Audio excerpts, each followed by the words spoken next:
നമസ്കാരമുണ്ട്. ഇന്ന് പരിചയപ്പെടുത്തുന്നത് 70 സെൻറ്റ് കായലിനോടടുത്തുള്ള ഒരു പ്രോപ്പർട്ടിയാണ്. പുതുവൽ തീരം എന്ന് പറയുന്ന കായൽ റിസോർട്ടിനോട് അതിൻ്റെ എത്തുന്നതിന് മുമ്പുള്ള പ്രോപ്പർട്ടിയാണ്. അപ്പോൾ ഇപ്പോൾ നമ്മൾ ഈ കാണുന്നത് പ്രോപ്പർട്ടിയുടെ തെക്ക് ഭാഗമാണ് കാണുന്നത്. അപ്പോൾ ഈ പ്രോപ്പർട്ടിയെ നമ്മുടെ കായലുമായിട്ട് ബന്ധിപ്പിക്കുന്ന ഒരു 4 മീറ്റർ വീതിയുള്ളൊരു ചാലാണ് നമ്മൾ ഈ കണ്ടുകൊണ്ടിരിക്കുന്നത്. ഇതിപ്പോൾ വേലി ഇറക്ക സമയം കൊണ്ടാണ് ഇതുമായിട്ട് ബന്ധിപ്പിക്കേണ്ട കാര്യങ്ങളുണ്ട്. അപ്പോൾ ഇതിലെ ബോട്ട് നമ്മുടെ പ്രോപ്പർട്ടിയിലേക്ക് വന്ന് എത്തിച്ചേരാനുള്ള സൗകര്യം ഇതിലെ ഉണ്ടായിരിക്കും. അപ്പോൾ നമ്മുടെ പ്രോപ്പർട്ടിയുടെ തെക്ക് ഭാഗം നമുക്കൊന്ന് നോക്കാം. അപ്പോൾ നമ്മളിവിടെ നിന്ന് നോക്കുന്നത് നമ്മൾ ഈ മുങ്ങോട് കായലാണ് ഈ കാണുന്നത്. മുങ്ങോട് കായലാണ് അവിടെ കാണുന്നത്. അവിടെ നിന്നുള്ള ഉള്ളിലേക്കുള്ള കൈവഴിയാണിത്. ആ കൈവഴി ഓപ്പൺ ചെയ്ത് നല്ല രീതിയിൽ എത്തി കഴിഞ്ഞാൽ നമുക്ക് ബോട്ട് സർവീസ് ഇതിലേക്ക് കൊണ്ടുവരാൻ കഴിയും.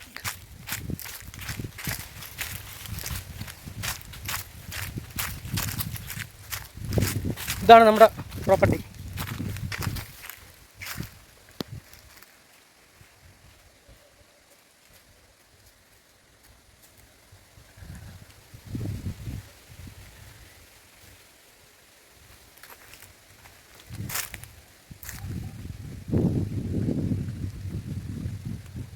അപ്പോൾ 70 സെൻറ്റ് ഇത് ചെറുനീര് അമ്പളിച്ചന്തയിൽ നിന്ന് തെക്കോട്ടുള്ള റോഡ് വന്നു കഴിഞ്ഞാൽ ഒരു 3/4 കിലോമീറ്റർ വന്നു കഴിഞ്ഞാൽ നമ്മുടെ ഇവിടെ എത്തും.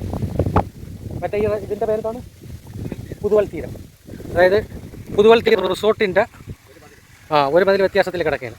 പുതുവൽ തീരം റിസോർട്ടിൻ്റെ കോമ്പൗണ്ടുമായിട്ട് അടുത്ത് കിടക്കുന്ന ഒരു പ്രോപ്പർട്ടിയാണിത്. 70 സെൻറ്റ്. അപ്പോൾ ഇതിൽ താല്പര്യമുള്ളവർക്ക് ഇതിൽ പറഞ്ഞിരിക്കുന്ന നമ്പറിൽ കോൺടാക്ട് ചെയ്യാം. അടുത്ത അമ്പളിച്ചന്തയിൽ നിന്ന് അടുത്ത 100 മീറ്റർ വന്നു കഴിയുമ്പോഴത്തേക്ക് ബോട്ട് ചട്ടിയാണ്. അത് ഗവൺമെൻറ്റിൻ്റെ ബോട്ട് ചട്ടിയാണ്. അപ്പോൾ ഇതാണ് പുതുവൽ തീരം റിസോർട്ട്, പുതുവൽ തീരം. അപ്പോൾ നമ്മുടെ നിർദ്ദിഷ്ട പ്രോപ്പർട്ടി കിടക്കുന്നത്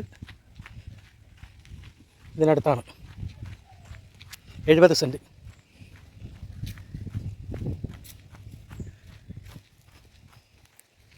ഇത് അപ്പോൾ നമ്മുടെ പ്രോപ്പർട്ടി ഇവിടെ നിന്നാണ് തുടങ്ങുന്നത്. ചെറിയ പ്രോപ്പർട്ടിയാണ്.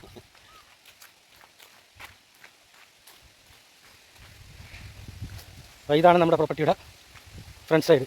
മെയിൻ റോഡ് ഇതാണ്.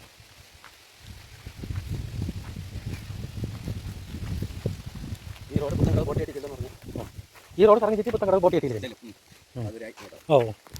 അതിന് മേലോട്ട് കയറി അങ്ങ് പോകും. അപ്പോൾ ഇതാണ് നമ്മുടെ നിർദ്ദിഷ്ട 70 സെൻറ്റ്. അപ്പോൾ താല്പര്യമുള്ളവർക്ക് ഇത് പറഞ്ഞ നമ്പറായിട്ട് കോൺടാക്ട് ചെയ്യാം. അപ്പോൾ ഈ അമ്പളിച്ചന്തയിൽ നിന്ന് വരുന്ന റോഡ് നേരെ പോകുന്നത് താന്നിമൂട്ടിലേക്കാണ്. ഈ എക്സാക്റ്റ് ലൊക്കേഷൻ എന്ന് പറഞ്ഞാൽ എലിയൻ വിളാകം. അമ്പളിച്ചന്തയിൽ നിന്ന് 1 കിലോമീറ്റർ വരുമ്പോഴാണ് ഈ പ്രോപ്പർട്ടി സ്ഥിതി ചെയ്യുന്നത്. കായലിനോടടുത്ത്. ഓക്കെ, ഇതാണ് അമ്പളിച്ചന്ത. ചെറുനീരിൽ നിന്ന് വരുന്നത്. പിന്നെ ഇവിടെ നിന്ന് നേരെ താന്നിമൂട്ട് റോഡിലേക്ക് തിരിഞ്ഞ് 1 കിലോമീറ്റർ ചെല്ലുമ്പോഴാണ് എലിയൻ വിളാകവും നമ്മുടെ നിർദ്ദിഷ്ട പ്രോപ്പർട്ടിയും വരുന്നത്. നന്ദി, നമസ്കാരം.